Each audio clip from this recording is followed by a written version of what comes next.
I didn't want to be like a game director. That wasn't something I was kind of looking to do. And my first reaction is like, no, if you mess this up, you risk breaking God of War Ragnarok for everyone. The core of getting this into a functional roguelike took the entire development time, and it was not obvious to me for maybe 80% of the development that we would be successful here, and I constantly had backup plans of like, we might have to pivot off of this roguelike thing. What was the moment where you're like, oh, this is going to work? I don't know if we've shared this before. Welcome to Artwell. I'm your host, Jacob Kelly, and today on the show, we are joined by God of War Valhalla co-director Mihir Sheth. Mihir has been a part of Sony Santa Monica since 2012. He was a part of the combat team on God of War 2018 and was a combat lead on God of War Ragnarok. And before we get into today's podcast, I want to remind you that if you haven't already, make sure to subscribe to the Artwell newsletter at the link in the show notes, where I send you a weekly email to help you become a more thoughtful artist. And now, without further ado, I am very excited to present to you my interview with Mihir Sheth. There are no breaks in this business. You make your breaks. The reason I'm in this room right now is because my music's very dope. Let's try to find something that people remember 20 years later. If you just truly love cinema with enough passion, then you can't help but make a good movie. Break rules. Leave the world more interesting for your being here. Make good art. I was wondering if you could tell me about playing God of War for the first time in high school. Okay, so I think I played God of War for the first time when I was 14 years old. I think it was 9th grade, if I remember correctly. And, you know, on the PS2. And I just remember, you know, the opening of God of War 1 with Kratos on the cliff, and that the narrative sequence that occurs. I just wasn't used to seeing games like that at the time.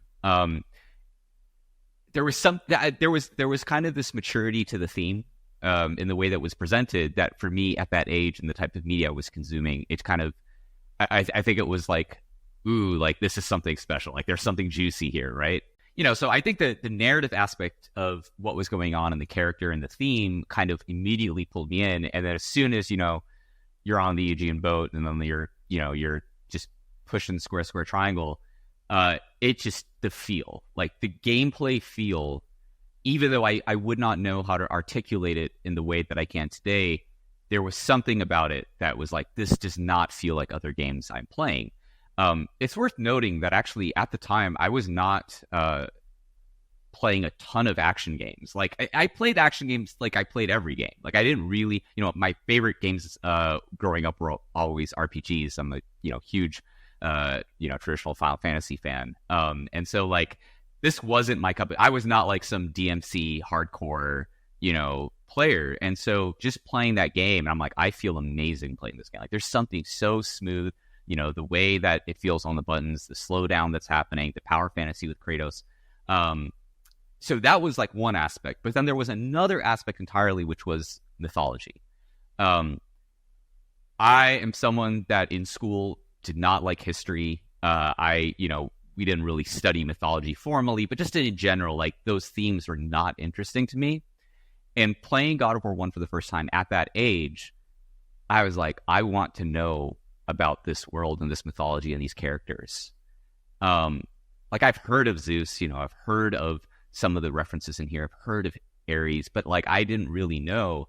And this game was able to get me curious in a way that many other forms of media hadn't.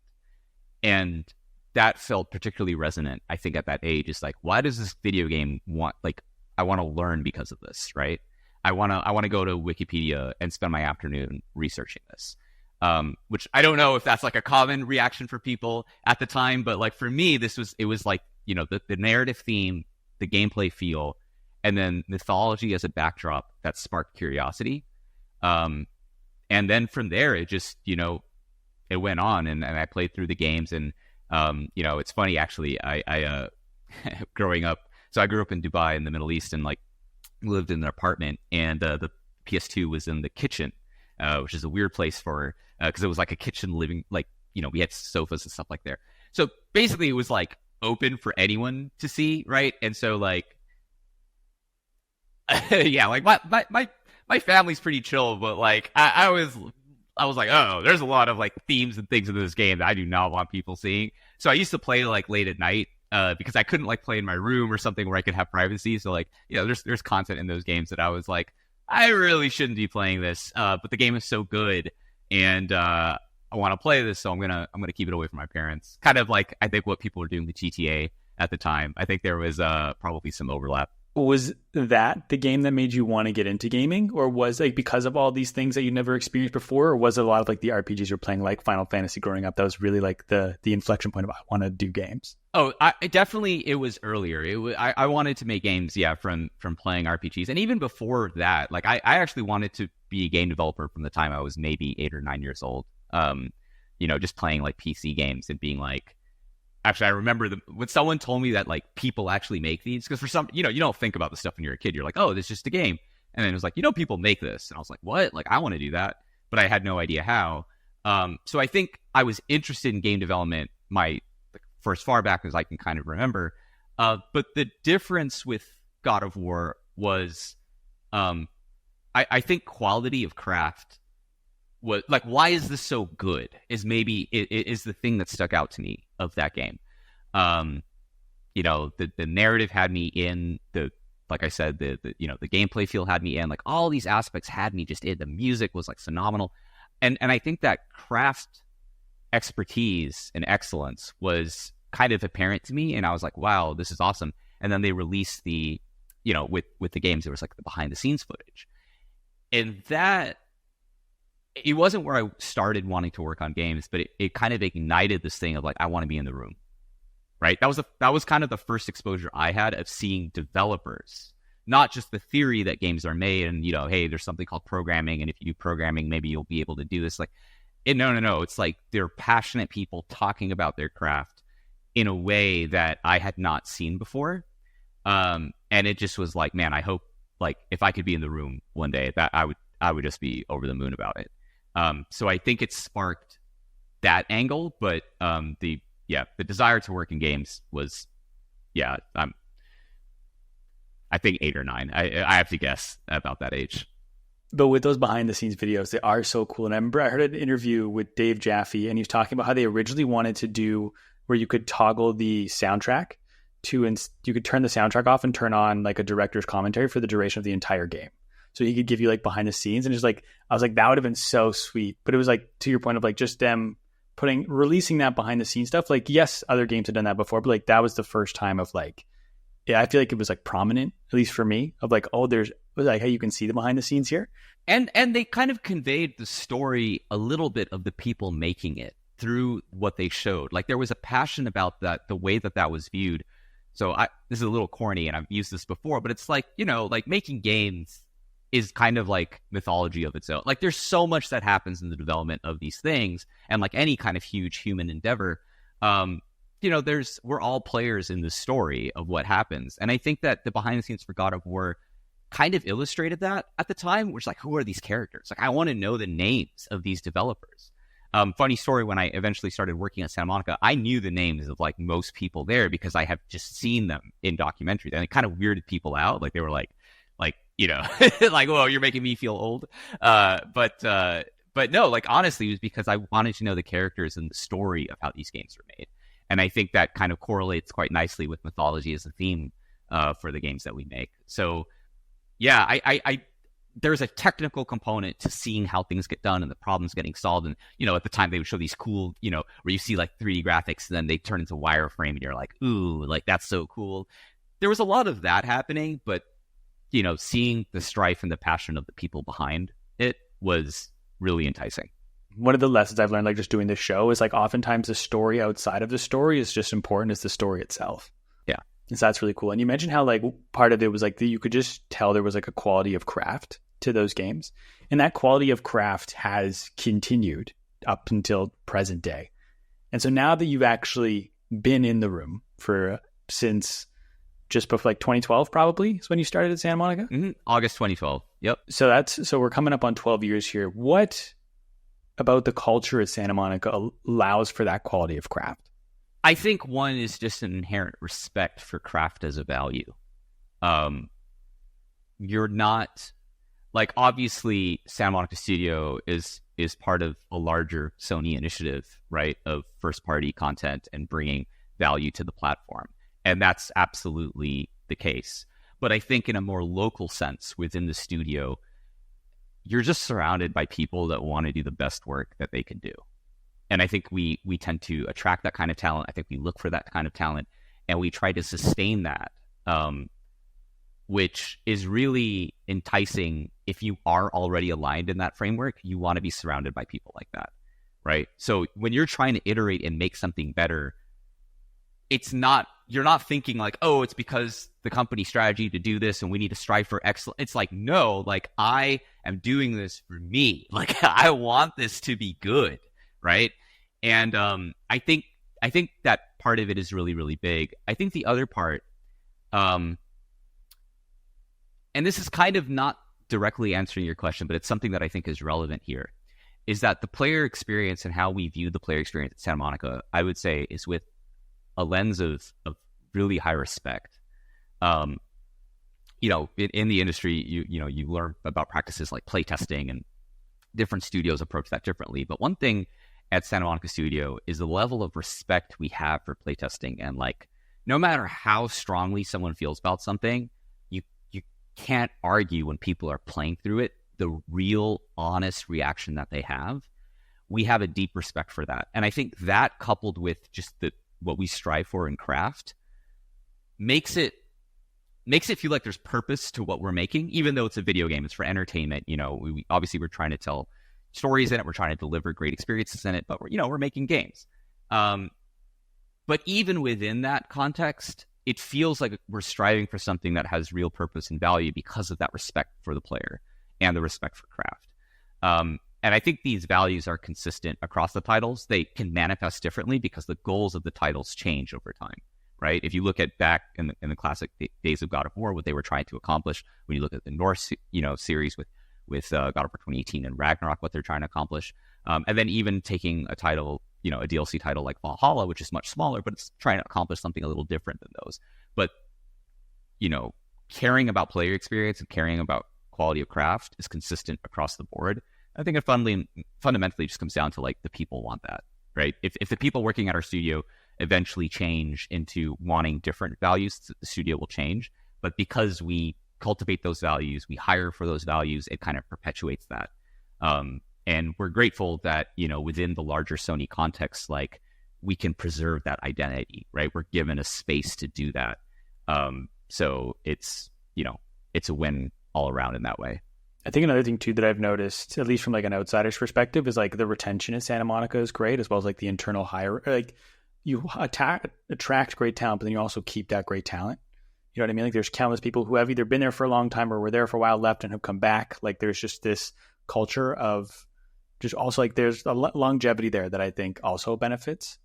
Yeah, I think it's probably a little more nuanced in that yes, we absolutely do have some really great retention. And I think it's super important when you're developing IP, right? Because you need people that have been at the heart of it, that have seen it over time to continue it, because fans definitely resonate with that, continuity. You'll hear things from, other studios or different places where it's like, oh, the original people that worked on this are still working there. And it's like, yeah, because they probably get it, probably get why this whole journey was so special. But at the same time, right, games are really, really, really difficult to make. They take an extremely long time, and they take a lot out of you. And I think that we're often in this space where, retention in one hand is great when you look at some of the people that have been there for so long. But on the other hand, we're constantly, trying to struggle with retention. People come and go. That's kind of the nature of the beast. We're trying to improve, like every other studio in this regard. We're trying to, create a space where people really want to work at. And I think in many ways we're successful at that. But also there's change that happens. So I think I wouldn't see it as like we solved the retention problem. But I would say that absolutely the ability to have that kind of retention, I think, enables the type of work that we do, especially in the context of a long-running IP. Because you need that. I can't, this is probably a whole topic of itself, but like retaining knowledge, not just of a technical capacity, but of understanding the long journey. And again, I come to this mythology, like not the mythology, the narrative in the games, but the mythology of development, mythology of the studio, studio lore as it would be, right? Understanding why we are what we are and why we've gone through the journey that we've gone through, I think is super important when deciding the future. I think, you can lose a lot by cleaning the slate and being like, oh, what should we just do today? Not to say that you can't be successful, but I think you lose a kind of human aspect at the heart of what you're building if you don't know the story and the roads to get from A to B. So, I guess my answer to that would be, it's complicated. I wish our retention, continues to grow and gets better. But we are very fortunate to have, many of the people at the studio that have been there for so long, much longer than me, and provide, guidance and wisdom for how we should grow. One thing you mentioned was that each game was looking to accomplish something a little bit different, or like at least the Greek era was accomplishing something that the Norse era, and even with Valhalla, something different. How would you define that? When you look at those games, what do you think they were each trying to accomplish? Yeah, when I think of traditional, when I look back at, I'll just say God of War 1, and granted, just for the audience, I didn't work on the classic Greek games. I did a little bit of assistance on God of War Ascension, but I enjoy those games as a fan, basically, and I'm allowed to do that, which is nice. But I think God of War 1 was really about, this character action genre that, was predominantly popular in Japan, and to be like, hey, we can do something like this, but if we were to do it, how can we make it have a much larger impact, particularly in the West, right? Obviously worldwide, but when you looked at titles at the time, like Madden and Halo, and you're like, what would get an audience like that playing an action game? And it's like, well, we can approach it with the kind of style and approachability to it that everyone playing it can have fun and look awesome and feel great, right? And we could tell a compelling story at the time within this genre and with this character. And I think that trying to develop an audience for this was a big goal of those early games, right?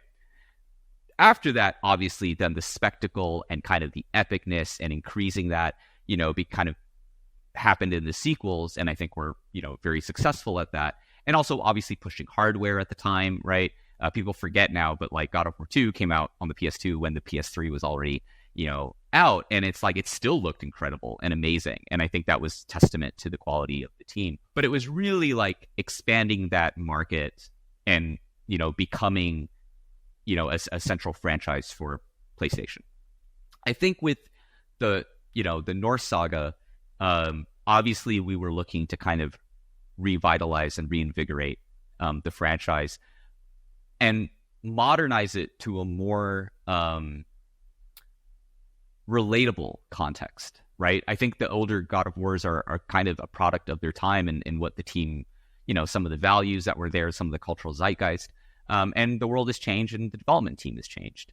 And Corey can talk to this a lot more than I can, but I think part of it was in God of War 2018 is to be like, yeah, it is a continuation. This is not like we're not stepping away from the past, but the context has changed, and we've grown with the character in the series, and we're going to tell what we believe to be a genuine God of War, adventure, but in a very different way, and kind of kickstart that engine, and that was successful in God of War 2018. And then in Ragnarok, it's like, all right, like we got to go hard. Like we've done this, we've set this up, we're going big. Corey and Eric have talked about, the plan of turning a trilogy, into an effectively duology, and like Ragnarok is just go out, expand the world, expand the cast, dial it to 11, and so I think it's kind of hard to look at that game without scale at the center of it, because it is so much larger and more complex than 2018 is like a, I don't know, maybe, I don't know if this is a great analogy or not, but it's almost when I think of like Marvel's Iron Man, right? And that movie to start off the series, and it's kind of so focused in what it's trying to tell with God of War 2018, and then maybe Ragnarok's closer to something like Infinity War Endgame or something like that, right? Where it's just like it's crazy, it's grab popcorn, right? That's the vibe with that. And then Valhalla is kind of returning a little bit to a more singular focus and really going deep and more intimate and even in the context of a DLC or a much smaller experience, deliver something that lands with a punch, right? It almost, like, it has a lot of vibes that call back to the original God of Wars, not just in the content, the narrative content, but the feel of the game being so focused. It's not this giant epic thing. It's really focused on trying to do one or two things and do them deeply and do them well. And so that was kind of a gear shift there.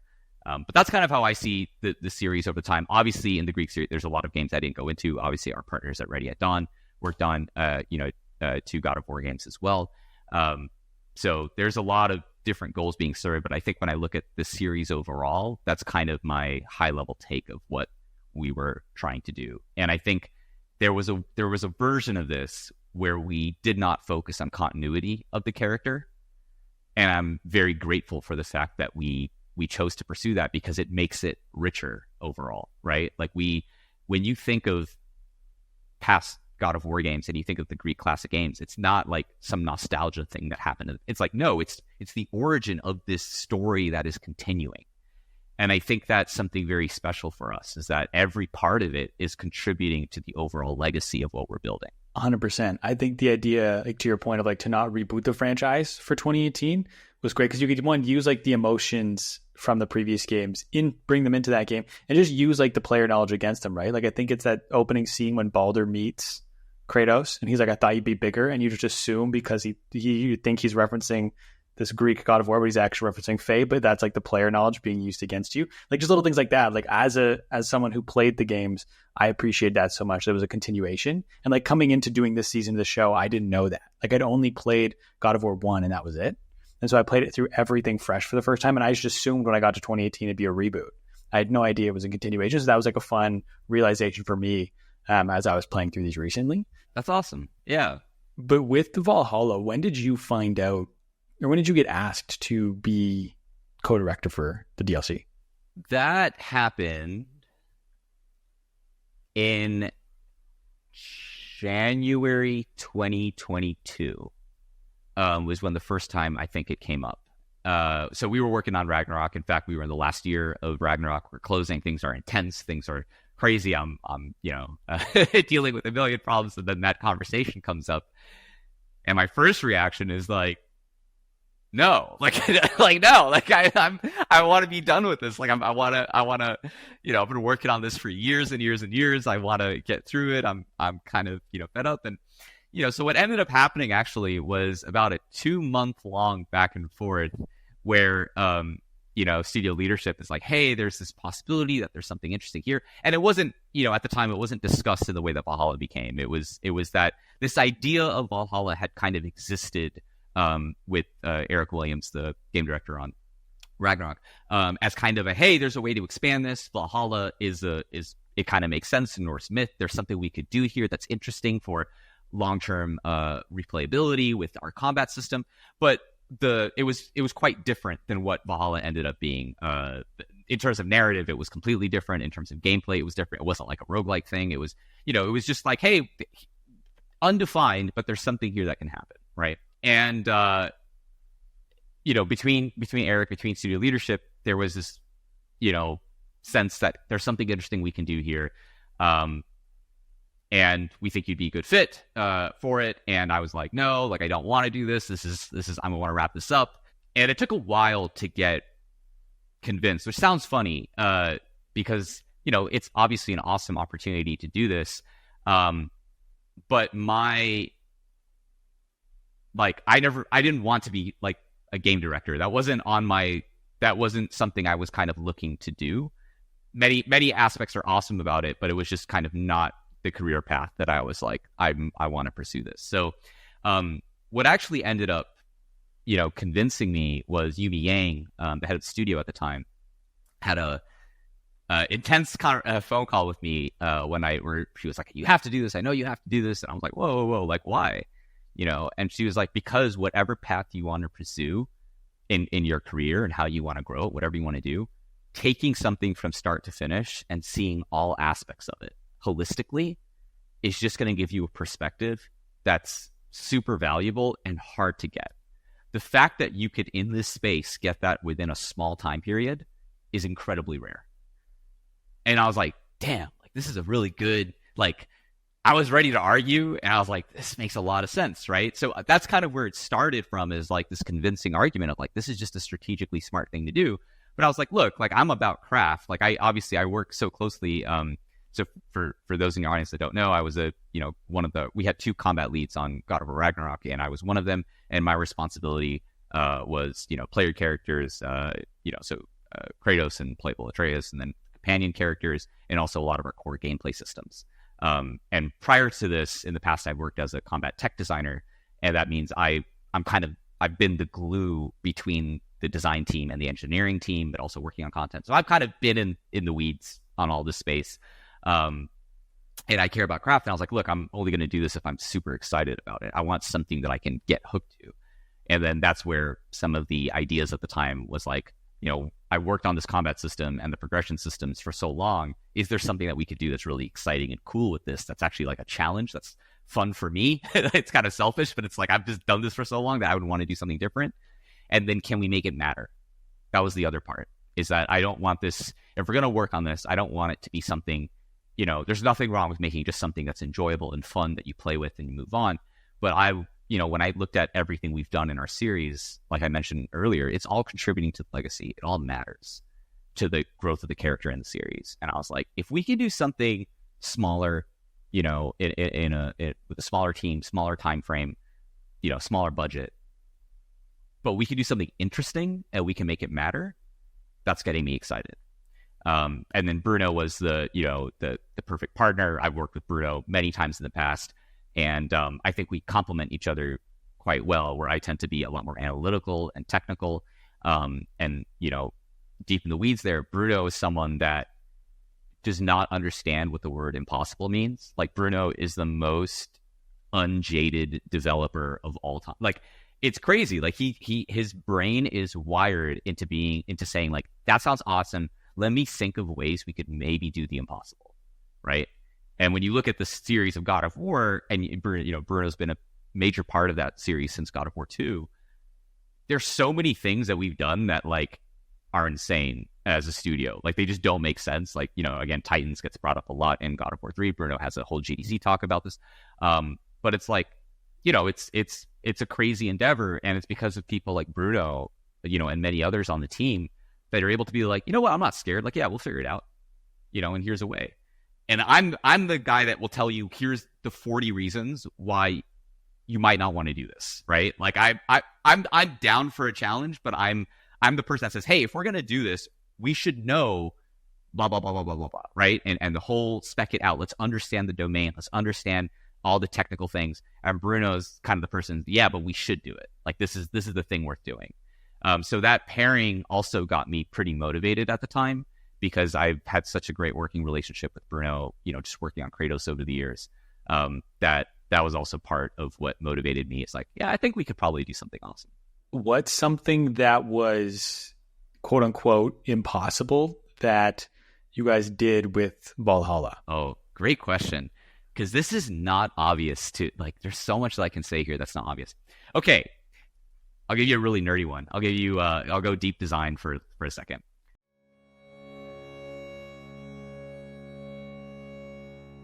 Hey, quick editor's note here. A term you're about to start hearing a lot is roguelike, and just in case you don't know what that means, I wanted to share a quick definition so we're all on the same page. Roguelike games are a type of video game where you explore dungeons or other environments usually filled with monsters, treasures, and traps. They're called roguelike because they're inspired by a game called Rogue, which is one of the first of its kind. In these games, you typically control a character who ventures through randomly generated levels, facing challenges and collecting loot. What makes them unique is that when your character dies, you usually lose most or all of your progress, and you have to start over from the beginning. This makes them challenging and unpredictable, as each playthrough is different. And now that we're all on the same page, back to the interview.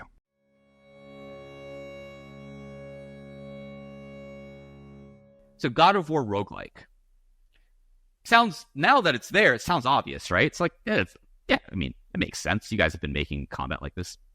Okay, let me tell you why when I first thought of this, I was like, this is going to be an insanely difficult problem. Because it's not apparent and it's not obvious. And once I explain it to you, you're going to be like, wait, what?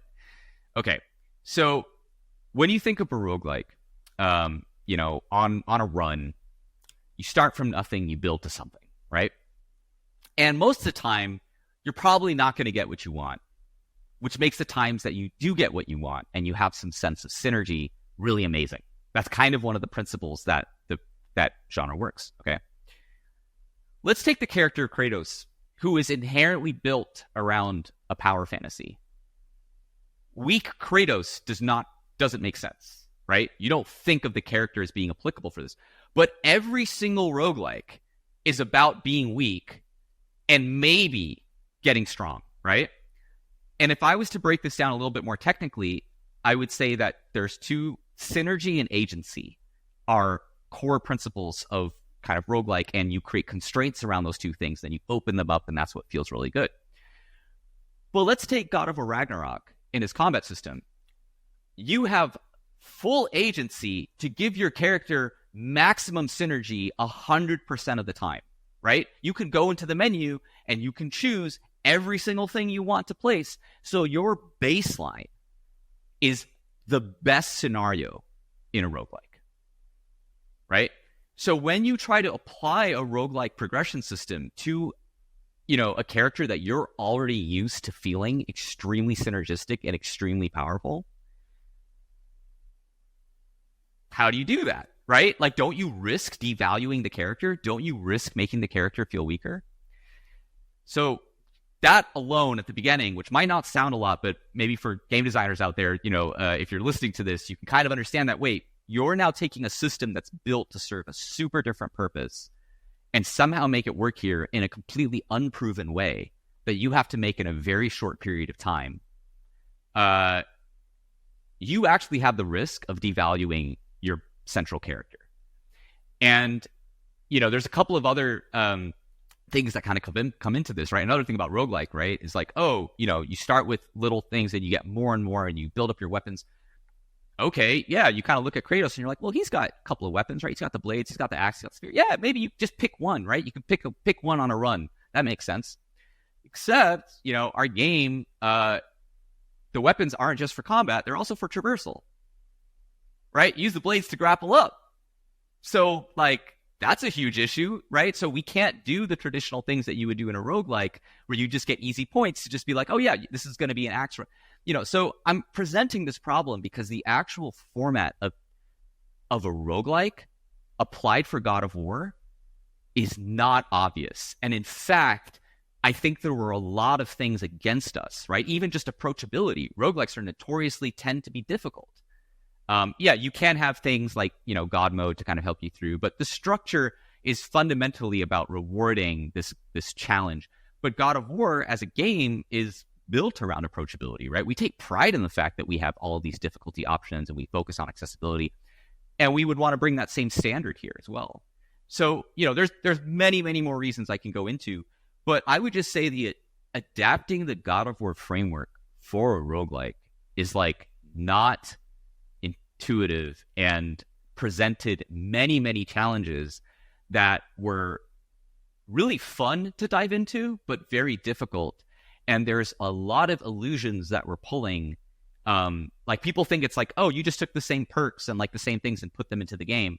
No, it's completely tuned. It's completely tuned differently. Everything behind the scenes is a different tuning because it's fundamentally a different game, right? Even the difficulties, when you think about, oh, it's just the same difficulty. It's like, no. Consequence is different. In the base game, if you die, you're back right where you started, right? You're like, you've lost 10 seconds.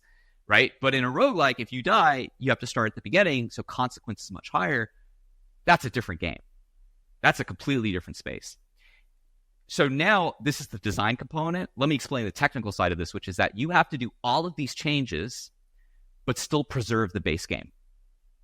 Right? So if you think about it, it's the same piece of software. This is an update. It's the same character. It's not like a duplicate of the character. It's the same character across the base game of Ragnarok and Valhalla, but you're basically building a completely different game.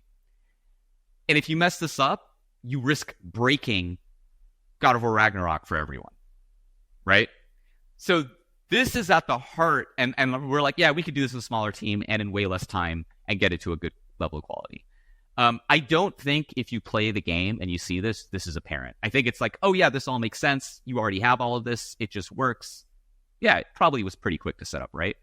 No, the core of getting this into a functional roguelike took the entire development time, and it was not obvious to me for maybe 80% of the development that we would be successful here, and I constantly had backup plans of like, we might have to pivot off of this roguelike thing and reframe it, because I don't know if we can actually pull this off. So that's I would say that's kind of the biggest impossible challenge. The second one was how to tell a compelling narrative in the format of a roguelike that actually has,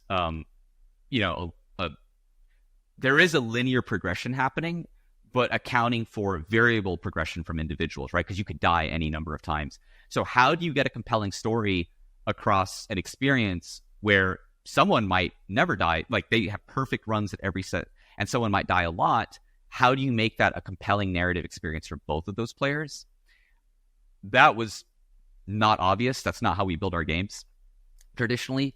That was also a very, very, very difficult problem, because we knew that we can't get this experience to matter if there isn't something resonant with the narrative at the core. And, it had to be constructed in a way that was completely different. And again, this is one of the great things about Santa Monica Studios, that like everyone's scared of this, and then we get started, and then it's just like this thing you can't get out of your head. And people just get, our narrative designers, and, we're just in the room hammering this out, being like, okay, but what if you died 5 times here, but you died no times the next section? Like, how do you get the through line of the narrative? How do you get this, I'm really, really proud of that aspect of it. I don't think it's really apparent, the complexity that's there, but it's nothing like we've built before. You said you kind of, maybe doubt's the wrong word, but weren't sure about this for 80% of the development. What was the moment where you're like, oh, this is going to work? Yeah, there's two things. One, I mentioned playtesting before. I love the process of playtesting. I love the analysis of playtesting. I am a playtest junkie. And in Valhalla, we had far fewer playtests than we would normally have on a mainline game, obviously. And I think I could say we had 4 external playtests, and the first one was kind of more of a milestone to just see where we were at. So we really effectively had 3. And I was like, okay, if we only had these 3 external playtests, we got to go pretty hard to make sure that we're getting the most out of them. And I felt pretty confident by the 3rd playtest. I felt like we had iterated and solved a lot of core problems that I was seeing enough from players playing the game that I was like, I feel like we can bring it home. The other side of it is that I was playing the game a ton myself, and I played, again, just working on Kratos and working on our core combat system. I am also I'm very critical. I'm not someone that's easy to please. And so when I was playing through myself and I was starting to have interesting decisions, so one, the narrative was hitting for me, right? Like, hey, I actually like this. This is a really compelling story. But on the system side, I was making interesting choices. And it wasn't just like, oh yeah, we're just pick the obvious thing, or, oh man, like Kratos just feels super weak, or, we're not doing anything interesting here. It's feeling boring and super repetitive. I was like, no, I'm making some interesting moment-to-moment choices throughout the experience, right? Like, I think it hit, there was a moment when it hit me when I went to a shop, and I was like, and you could see this as like, whatever, there are just shops everywhere in Valhalla as you run through. But I was like, oh man, I have just enough currency that I could either get these 2 things that aren't that good, or I could get this one thing over here. And now I'm like weighing things out, and I'm thinking, and I'm like, this is what I want. Like, this right here is different than a lot of the experiences I would get in the base game, where it's still relatable. It's nothing that's so foreign, but it's a fundamentally different cerebral experience to go through this. And I thought that was quite compelling. So I think through a combination of playtesting and my own playing, I was like, we're not there yet. There's still a lot of tuning, but I see it. I think this is going to be awesome. What's the key to iterating properly? Okay. I'm trying to think about how to break this down. Let me first start by saying iteration is both a great, great thing, and people like to discuss the benefits, but there are also massive drawbacks to iteration, which is that iteration is expensive. The quality of a good, like the value of a good first pass, I think is often underrated in the current kind of creative zeitgeist, where iteration is praised. And don't get me wrong, I love iteration. Iteration is absolutely necessary. But like to do 9 passes of something that involves lots of people is an extremely expensive process. So I think the first step of how do you iterate properly is have a good structure in the beginning, right? The value of a good first pass is incredibly high. Now, that isn't the same thing as me saying, get lost in theory land forever, right? And don't even get moving because you want to make the perfect first pass. That's not what I'm saying, right? You need to be disciplined. You need a time box. You have to acknowledge that iteration is going to get you there, but don't devalue the intent that you put into a first pass. If you don't have intent when you do something, how do you know what to change, right? When you get feedback. If you just did something just because, when someone, then gives you feedback, you might be like, oh, that's interesting. But that doesn't help you move forward, right? If you come at it being like, well, I know why the first pass has this. It has this because of this. It did this because of this. It did this because of this. Now, when you get some feedback, you can correlate the feedback to the intention that you had, and then you can develop some kind of strategy for how to move forward. So the first thing is, you want to plan, you want to prepare, you want to have intent. And that's what I think design is design is just action with intention. It's kind of a corny phrase I use a lot. But if you don't have intent, then it's kind of hard to justify one thing or another. The second part is when you're looking on, let's say I'm using playtesting as a method of validation to iterate. How you validate is extremely important. Feedback is an input, right? But as a creator, it fundamentally comes down to experience, knowledge, and judgment. And so when I iterate on something, I'm making sure that the way that we test something is credible. Was there intent? Is it representative? Is it useful in terms of how we'll get feedback? Can I trust the feedback? Because sometimes when something isn't representative, you get nervous around the feedback. You're like, well, that thing was buggy to begin with, so like we don't know if they mean this or this. And so what are you going to do with that, right? How is that going to make your second pass better?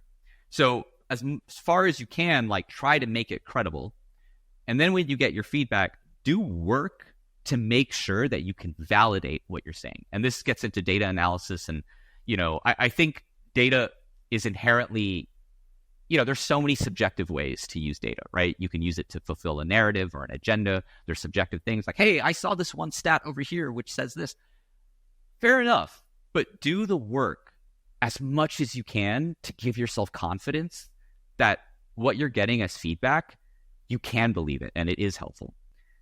And finally, don't let it decide what to do next.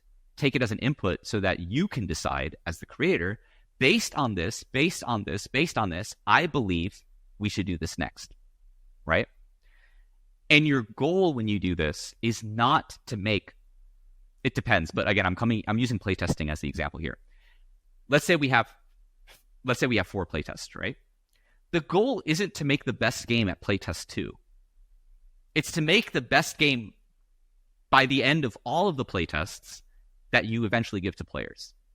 So sometimes you intentionally do things in iteration, not because you believe that they will lead to the best outcome, but because they will give you the best information to be as input for your own judgment, right? You might intentionally do something in iteration that is bad because it will give visibility to something that you're looking for to make judgment.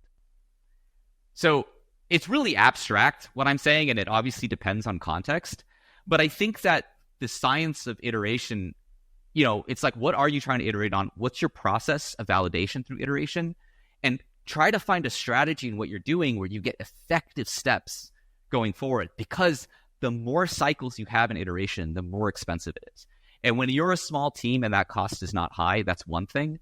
But when you're a AAA developer and there's lots and lots and lots of time, money, and people working on problems, you have responsibility as a lead or as a director to, make sure you're being responsible about how you approach problems.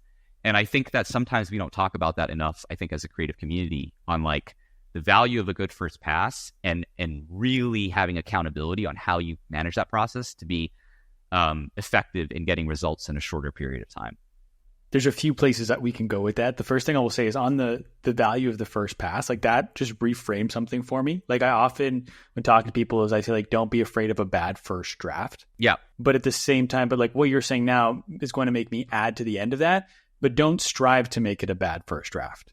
Like be okay with the errors. Don't accept them, if that makes sense. Like still do your best. And this is where experience and you know, try to be the best version of what you do is that you eventually over time get better at your first passes, right? I'm not saying that you know what's going to happen, like build a masterpiece on first pass.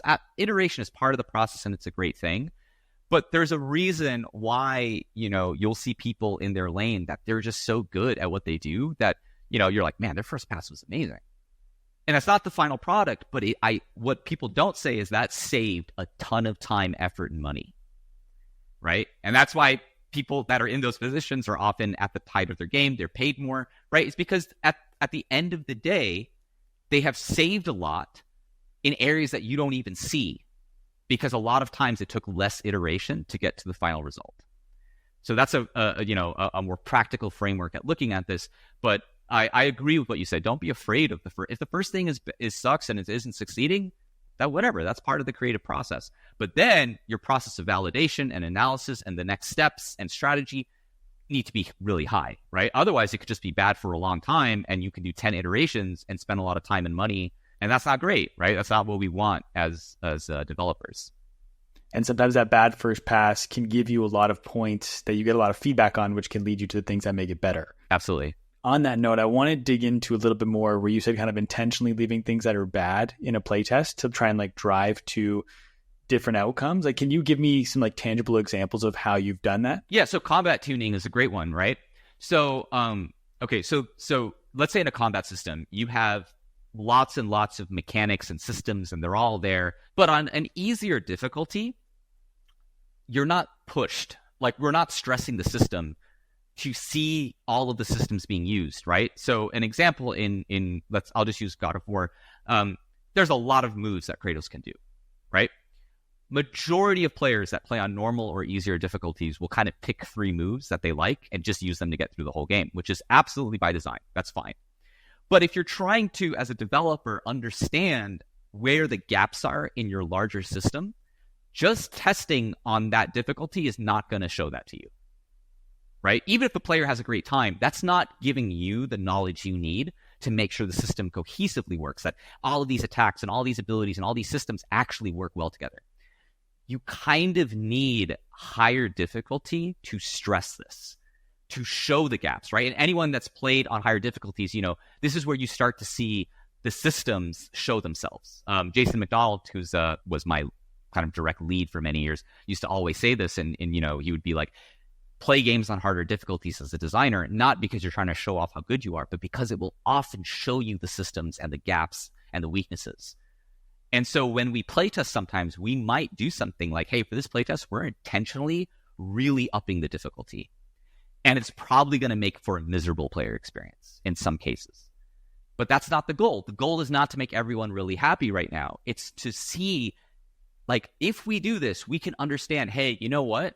Yeah, the tuning is off because of this particular thing, or like the runic attacks should do more damage in the game because you can't rely on them to do this. You know, that's kind of an example, like tuning enemy difficulty is one. But another one for the roguelike as well is just the structure of it. So in Valhalla, a lot of the way that we built the world is, something we don't, we use the Mystic Gateways in the base game a little bit when you go from one area to another, but in Valhalla, you're constantly going through Mystic Gateways. And so we can move stuff around and change the sequence or ordering of something much more easily than we could at the base game with, because there's not a lot of contiguous space. You have like pockets and then they're connected through warps. So for a playtest, we would like massively change how a run actually looks, and just to see how fatiguing it is. And that's not what ended up shipping in the final game.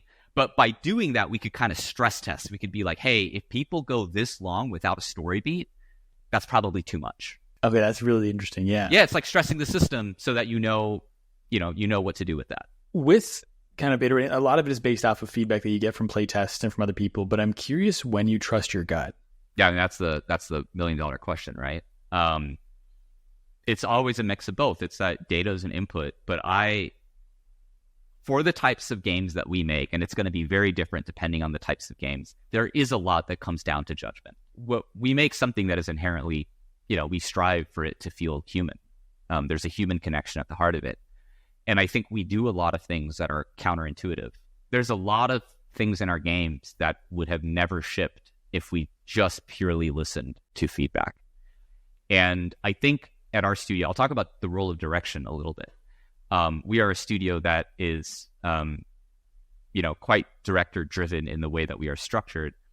And in my opinion, the role of a director fundamentally is to bring a level of cohesion to a title that is very hard to achieve without some kind of singular or small group of vision holders at the top.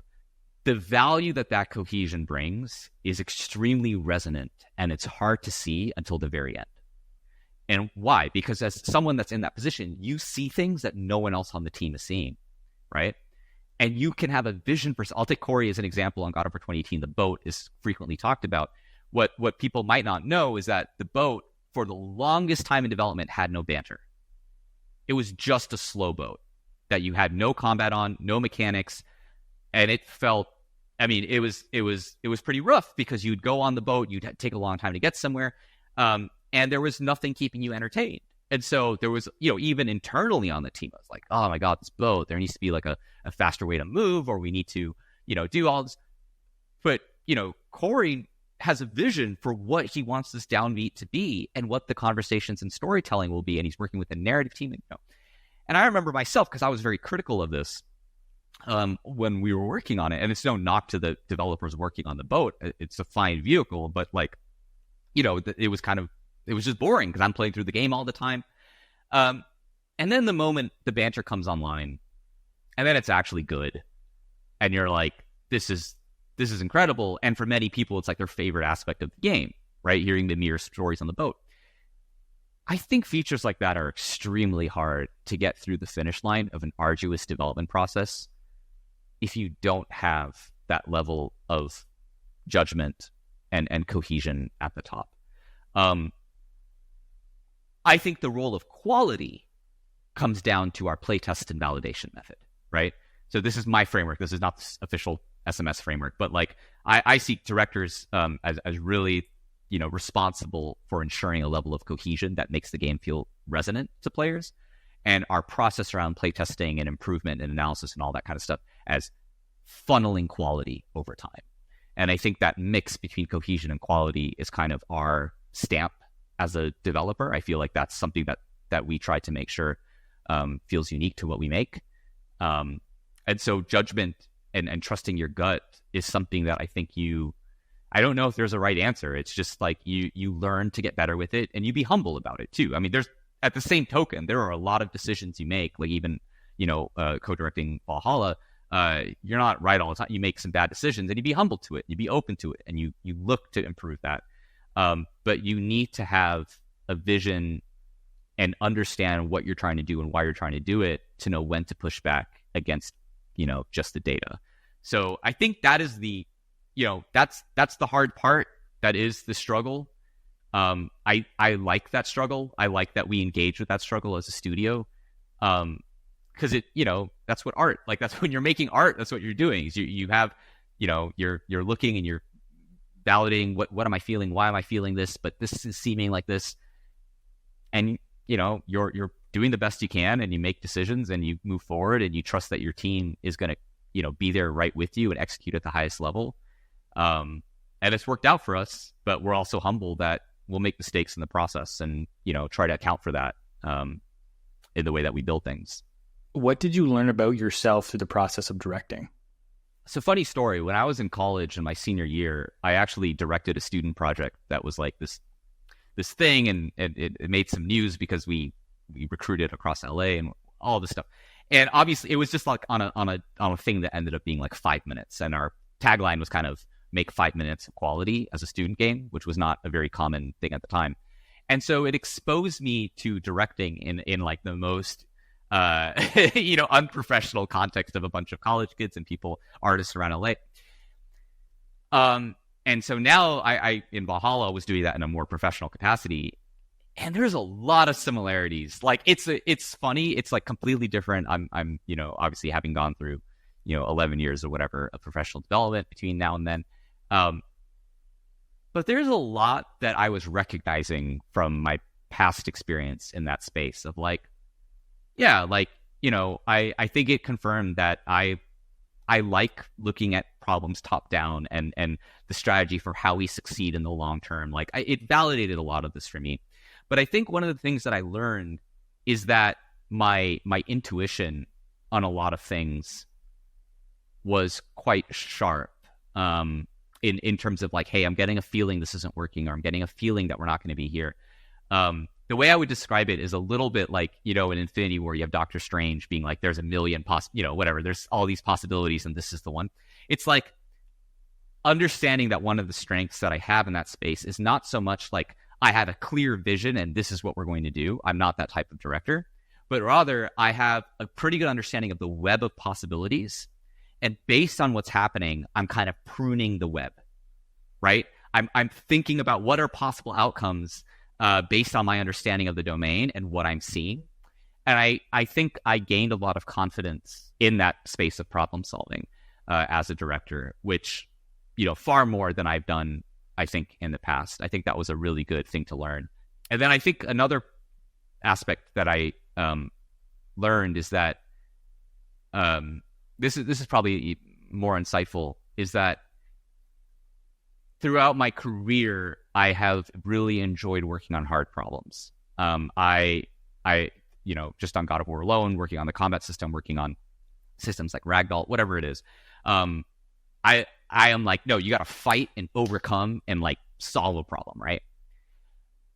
That's not really your job as a director, at least from my perspective. Others might give you a different framework.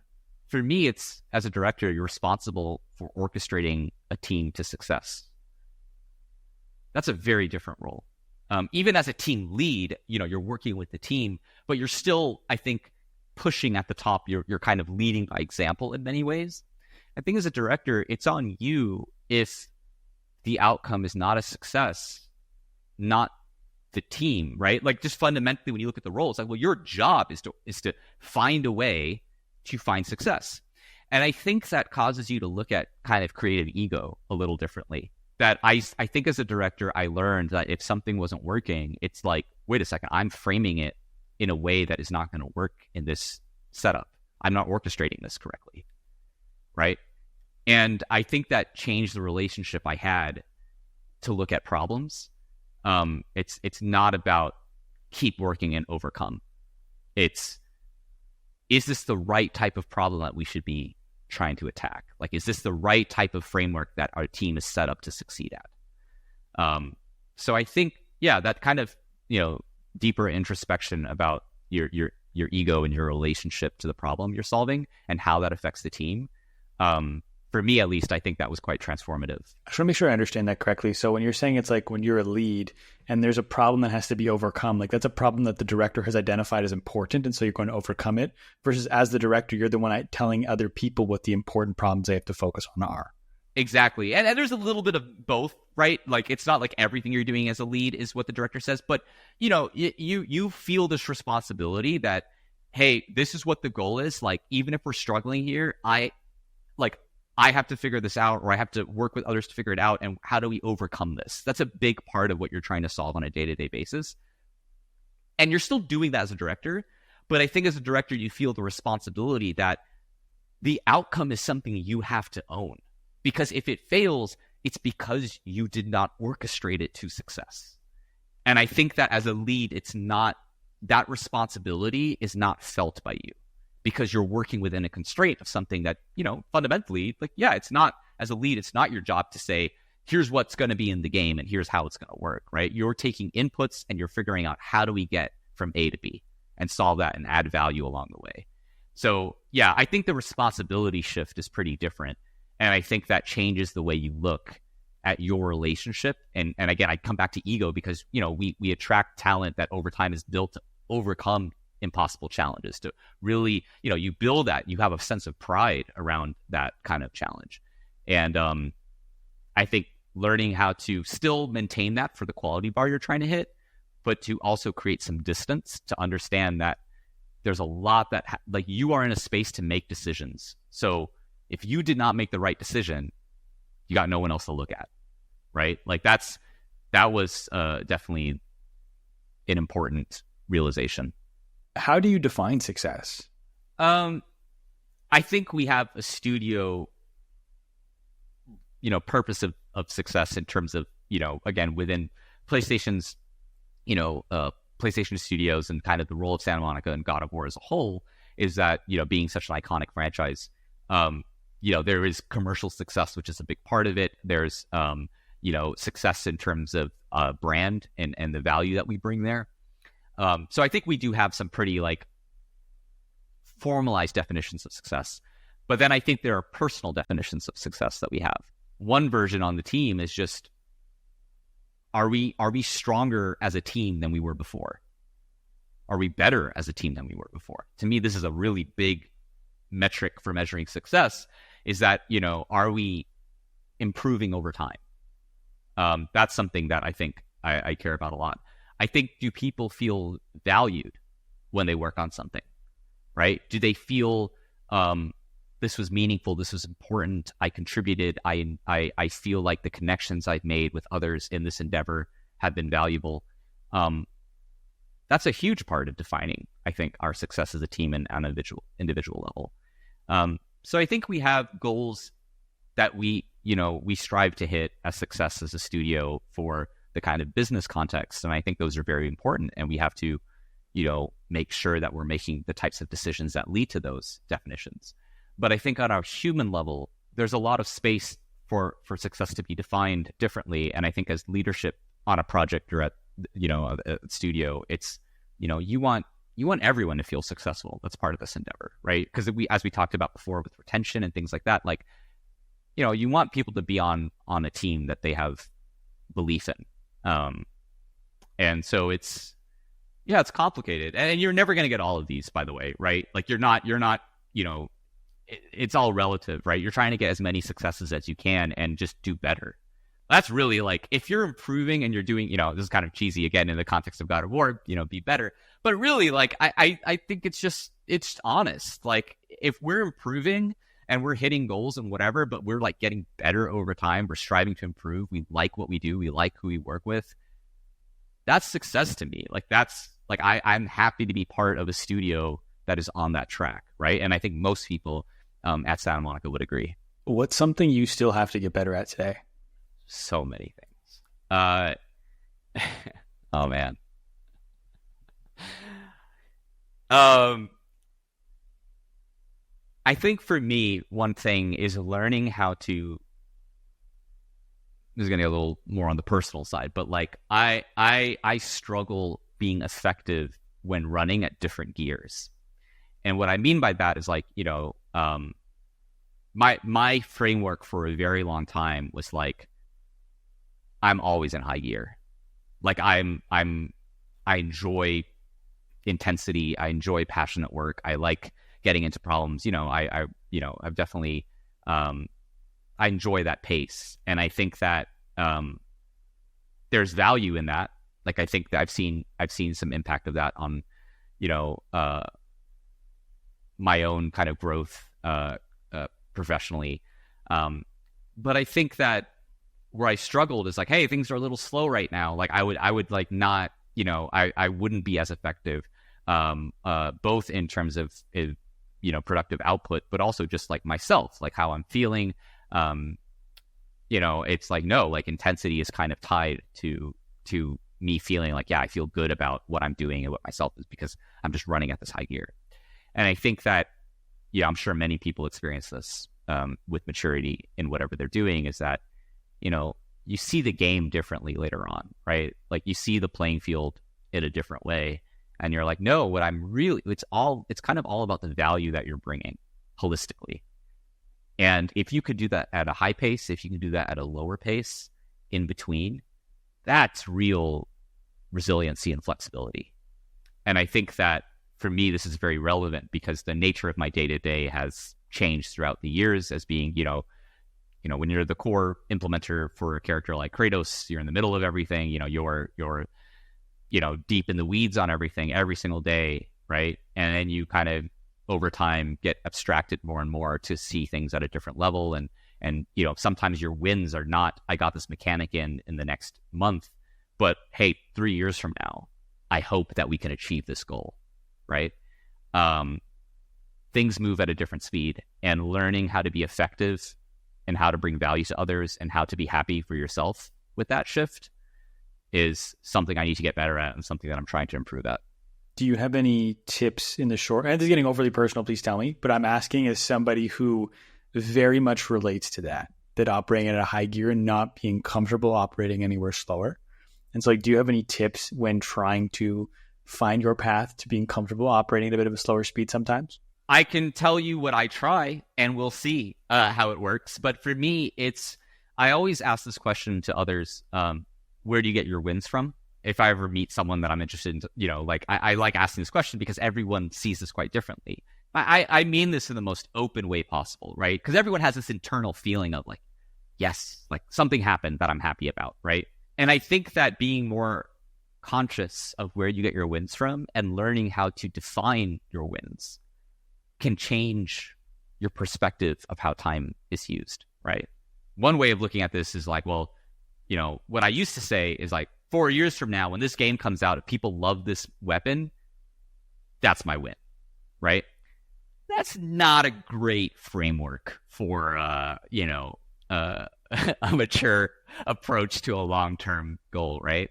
And now, it's like, hey, if I can, over time, if I see improvement in my relationship with someone where I think we're on track to form a really good partnership, that's a huge win. That's like phenomenal. So even if we have one conversation, I'm like, hey, did I see signs that showed that there's more willingness to be more vulnerable, to be more direct, to talk about things? Because that has, who knows what possibility that can create, right? And I'm not saying that in a transactional way. I'm not like, oh yeah, we get along, so now I'm going to get this thing that I want.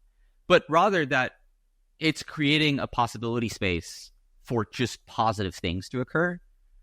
Who knows what the value is going to be defined by that, right? So that is a real win. That's a genuine win. So I think learning to be more effective with how wins are defined and then doing, some analysis in yourself of like, do I feel that as a win? Is that honest? How could I feel that as a win? Is there a different framing I need to use? I think you then are able to adapt a little bit better because to me, my anecdotal psychology is that, I think frequency of wins is a very, very big factor of how we operate as people, how we manage burnout, how we, navigate life is just, there's a baseline frequency of wins that we're almost like wired to want and need. And I think, one way of doing that is turn things up to 11 so that you can force those frequency of wins.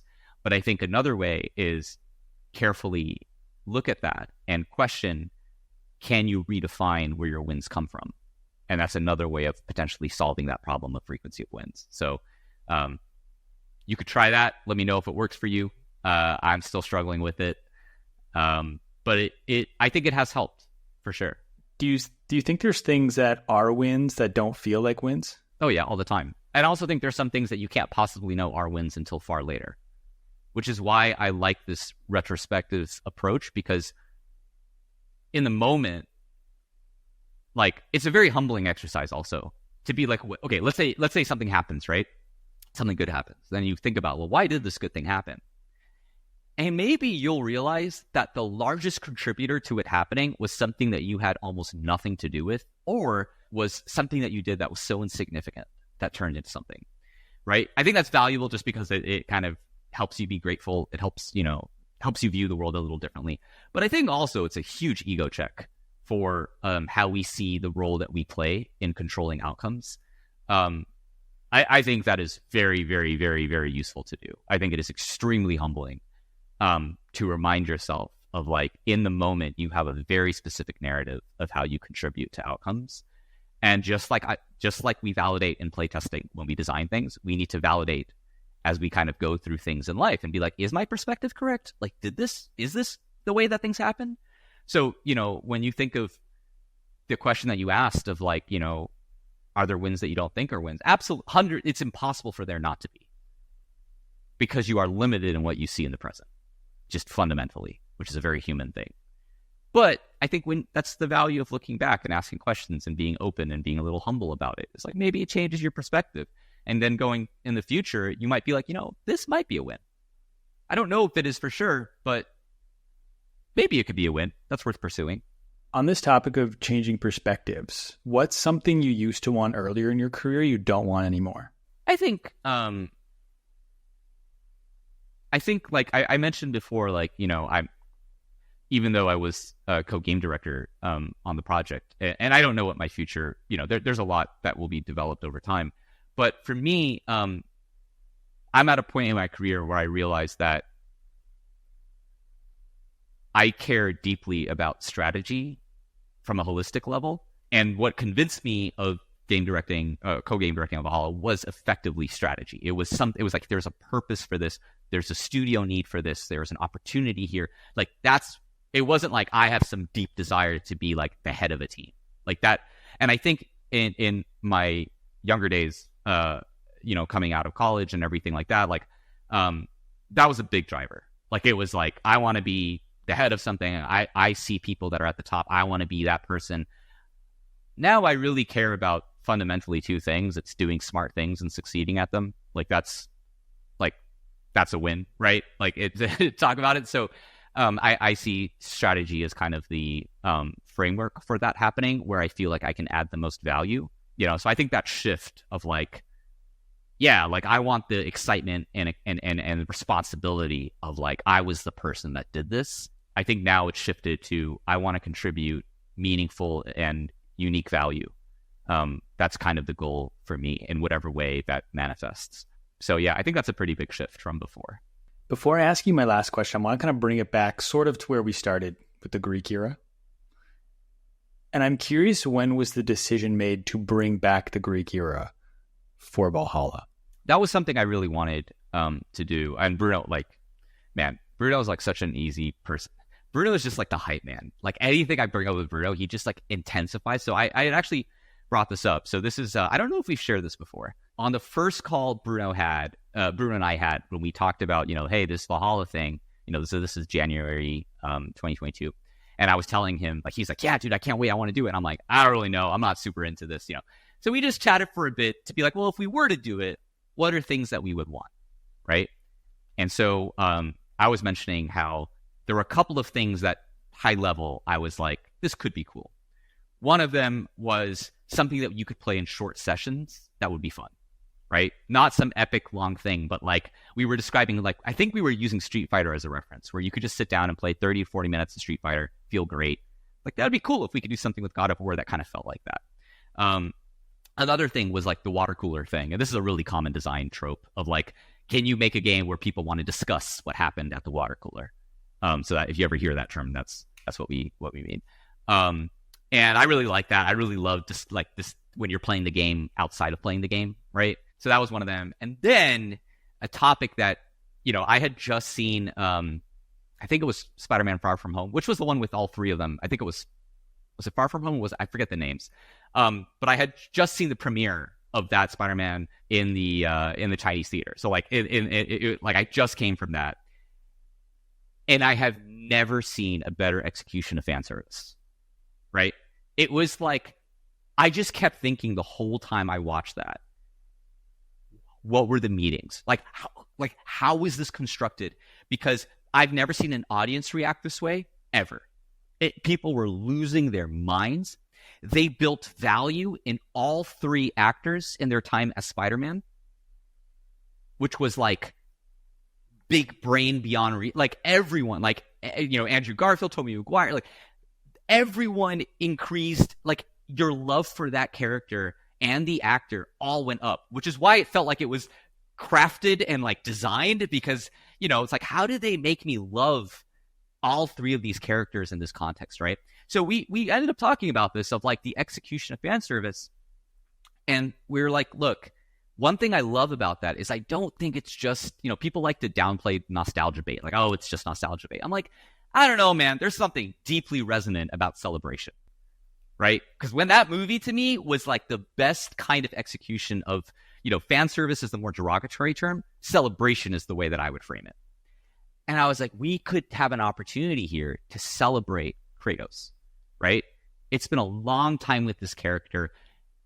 Ragnarok lets you feel that at the end, right? When you see the triptych and they're like, I'm feeling like good for Kratos. Like, this is a weird, you know, and it's like, what if we were able to really give meaning and value to this and celebrate the character in a deep way? And then it started being like, could we relate this to the gameplay format? So that's kind of how it went. And then we had a meeting with Eric and Corey. We discussed this, and Corey, you know, so I was explaining like, oh, but it's this thing where, you know, Kratos' Spartan heritage, it's like, you know, again, right? He fails and he fights again and it goes really deep. And I'm explaining all this. And then Corey's just like, therapy for Kratos. And I was like, holy shit, like, this is it. Like, this is, I literally messaged him on the side, in a side chat, being like, I have a lot of ideas. I'll come back to you on this. And then, you know, Bruno and I just kept riffing on this. Therapy for Kratos, right? So the way that we framed it is like, you know, his wife is no longer around, his kid's gone off to college, Kratos has been through a lot, right? So what if we kind of explore like, what is therapy that would work for Kratos, right? Who's a therapist that he would listen to, right? That's how Tyr entered the picture. It's like, well, there's a God of War in the past, but like, he would only listen to someone that has gone through the same shit he's kind of gone through, he can relate to. He has some respect about that. And we didn't, you know, really show you the real Tyr too much, right? So that ended up being that piece. And then the past was like, yeah, like the demon, the at the heart of all of this is the past. And we're not trying to demonize the past in that way. But we're also not trying to excuse the past. Like, he isn't, I hear sometimes people say like, oh, you know, Kratos is redeemed. No, like, that's not what we're trying to do. It's acceptance is at the heart of it. It's that, you know, if we can get Kratos to a place where he's accepted things that have happened and it's part of a complicated story, that's a celebration that could feel deeply resonant with players, right? It's true to the character. And for people that have been on this journey, like myself, for many, many, many years, that celebration isn't trivial. And I'm just, you know, I was next to some dude in this Spider-Man screen. I was like losing his mind, but not like just screaming. Like, he was literally like in tears. Like, he was just like, I can't believe you're doing this to me. Like, thank you, you know, thank you for doing this. And that really stuck with me. You know, and again, I, you know, we did our best in the time that we had to kind of deliver a type of experience that was like this. But it is very validating to see some of the response be similar in some way, to be like, thank you for giving value to this long journey and this legacy, right? So that's kind of the story of how that ended up being a theme. It wasn't in the original idea of Valhalla to be that, but I think in that context of like, if we're going to make it matter, if we're going to do something interesting and make it matter, here's a way to make it matter more than anything else. And then if you can marry that with some kind of design and gameplay concept, which gets me interested, then I think we have something pretty special. What were the rules you kind of put in place in order to merge these two eras together in the right way? A lot of rules. At our studio, we have rules for everything. I think one is that one of them was that we can't start with it because it has to be earned. And if you look at Valhalla as a therapy session, you only get breakthroughs through repetition, right? Like, it takes time. Repetition is such a meaningful framework for kind of discovery and deeper insight. And so the framework of a roguelike was kind of like, you know, as you keep doing this, you're peeling back layers. So the Greek stuff doesn't really show. It takes a while to develop.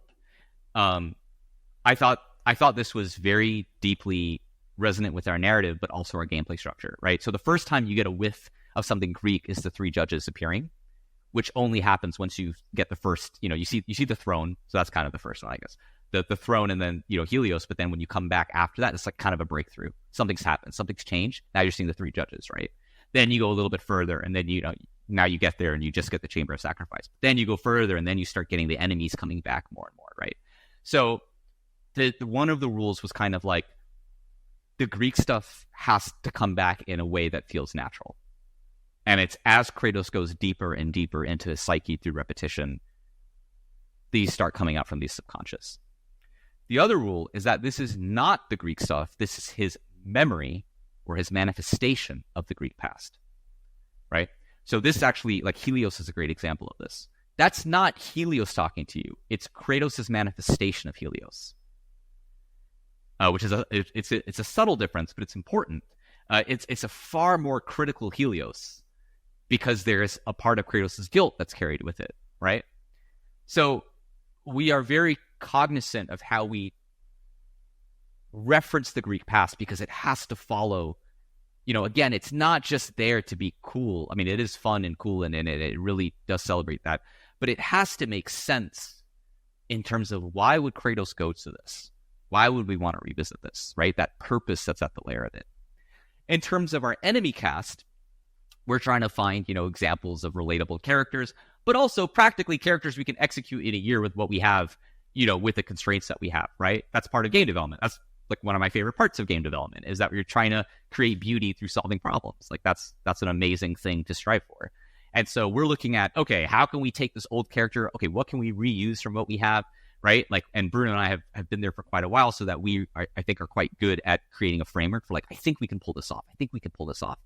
So there's that rule as well in terms of bring back the Greek stuff, but do it in a way that's high yield so that we can get the most that we can get into this experience, right? Because it's really easy to just be like, well, we're only going to focus on like 3 characters and make them perfect and do all of this stuff. But it's like, no, we want to get enough that it feels legitimate. So those are, I think, some of the rules. There's many more, and this isn't so much for the Greek, but again, just calling back to this, like not redeeming Kratos was a big, big, big rule. It's not about it's not saying, hey, all this stuff didn't matter. It's all good, bro. That's not what the message is. The message is it's complicated and there's more perspectives to things that you see. And really there's a step of acceptance that should be we want to be relatable to people. And that was part of the, it's not a Greek rule, but it is a rule in terms of how the Greek past is referenced. I know one line that really resonated with a lot of players, is when at the end in the final, kind of soliloquy, as it were, when Kratos speaks to himself and he says, but you are more than that. And I know that people like really resonated with that line. And I think that line is resonant because it doesn't say, no, you're not all of those things. You're not selfish. You're not this, you're not. It's like, no, you were, you have a lot of faults, but like you are more than that. And there's multiple perspectives to any kind of problem. And living with that tension is part of growth. That is growth, right? Learning how to deal with all of this tension, these things that don't fit nicely together, is where growth comes from. So I think that the Greek, in that context, the Greek past and Greek Kratos has to contribute to growth. It has to contribute to something forward. It is not purely going into the past. It's not revisiting the past for the past's sake. It's not going backwards. It's using the context of the past to build a story for the future. I appreciate you kind of like walking me through that, especially the Helios thing. Like I understood that it was all a projection of Kratos' mind, but now like understanding that that's not Helios talking, that's how Kratos talks to Kratos, essentially. Like that's how he speaks to himself. It's like his internal monologue just manifested as Helios. It's like a total shift in how I interpret Valhalla now, which is really interesting. And so, man, I just want to thank you for taking the time to do this and also for like making the game. Like I said, too, like I played through all of these back to back, starting back with God of War 1. I spent a couple of months just playing through everything. And so it was cool for me to like have the culmination of all the work I'd done preparing for this season to have it finished with Valhalla, which brings these two things I've just spent so much time playing. It was a really cool experience for me. That's awesome. Yeah. I mean, the team worked super, super hard. I mean, again, a lot of times at our studio, directors are kind of the more, we humanize the products through obviously directors and do that, but there's such an army of people behind the scenes working and really passionate about all of it. And so, again, it's a blast talking to you and talking through all these things, but I can't stress this enough that like we have an incredibly talented team that bought into the vision of Valhalla and every game that we do, and wants to just strive and execute and push further. So I think, your response to this is exactly what gets us going. It gets us, you're asking what does success mean? It's like, this is a big part of it. It's like resonance with people. There's meaning to what we make. That's something that's deeply satisfying. I'm glad. And I looked through the credits. Like, those credits were long. Like, I understand, like, there's a whole lot of people that were required to make this one experience for me. And obviously for other people, like, for me to experience this one thing, it took so many people working on it. And I appreciate that. My last question for you today, which is this question I ask everybody at the end of every interview, is what does art done well mean to you? My brain is programmed to take vague concepts and break them into tons of context. That is how I think. And I'm trying not to do that because that would be very, probably not as exciting. I think art done well, I think resonance is a key part of it. I use that term a lot. And it's kind of vague itself, but it's like, it's something moving that at a human level connects you. I think, I don't know if there's a science or there's a thing behind it, but it's a quality. It exists. It's hard to measure. But I think that when art is done well, there's a relatability to it. There's an appreciation of it. There's a structure and order to it that is not our traditional framing of structure and order. It's more like, no, there is an order to like how this was made. The fact that it was made, it was put together. There was intent behind what was here. I think that's a big part of it. I think, like, obviously quality of craft and things like that are a factor, but I don't know if I would say that that's necessary for art to be done well. I think resonance is really the core factor there. And maybe another part I would say is like honesty or integrity. Like, does it come from a place of vulnerability in some way? These giant AAA games are they're these huge machines. But fundamentally, like, tons and tons and tons of people working on them. And I view them, as art, because in that moment when people are working on it, they are putting themselves into the game. They're putting different parts of themselves into the game. And you might not even understand how or why or whatever, but like, it exists, and I don't know. There's something kind of maybe poetic about that. It's like, there's a part of you that's in this. And I think as a developer, this, like, you have a sense of this when you're like, yeah, I made something that a part of me is in. And I think that's meaningful for art. I think that's a great answer. And I want to thank you once again for taking time to come on the podcast today and being generous with your time. Before we jump off, I just want to give you the floor. Where can the people find you? Plug anything and everything you got right now. Oh yeah, I don't have too much of an online presence. I have a Twitter page at You There Mihir. You There was my nickname in schools, and also I taught people what my name was. But yeah, other than that, that's kind of where I am online. I don't know if I have another presence, but I guess. I mean, I'm not on there ever, but LinkedIn, I think I'm on LinkedIn. I'm on LinkedIn as well. But yeah, that's where you can find me. Otherwise, obviously, at Santa Monica Studio, where we do stuff. We have our own, Twitter page at Santa Monica Studio, and obviously our own website. We post a lot of things there. Recently, we did a whole coverage on different aspects of the development of Valhalla, where we talk about, again, this is kind of something that it's not quite the behind the scenes videos, but we wanted to dive into the craft. And so we have long form articles actually going really deep into the development, interviewing many members of the team. It's super dope. It's really, really cool. I highly recommend it. If you're listening to this, you're probably interested in the creative process. So, definitely go and check those out. I think you'll really enjoy them.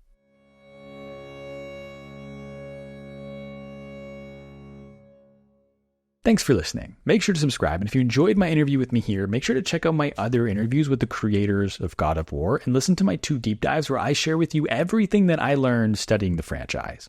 And if you want even more from me, you can subscribe to the Artwell newsletter at the link in the show notes, where I send you a weekly email to help you become a more thoughtful artist. And now, go do your thing. And whatever it is, do it well.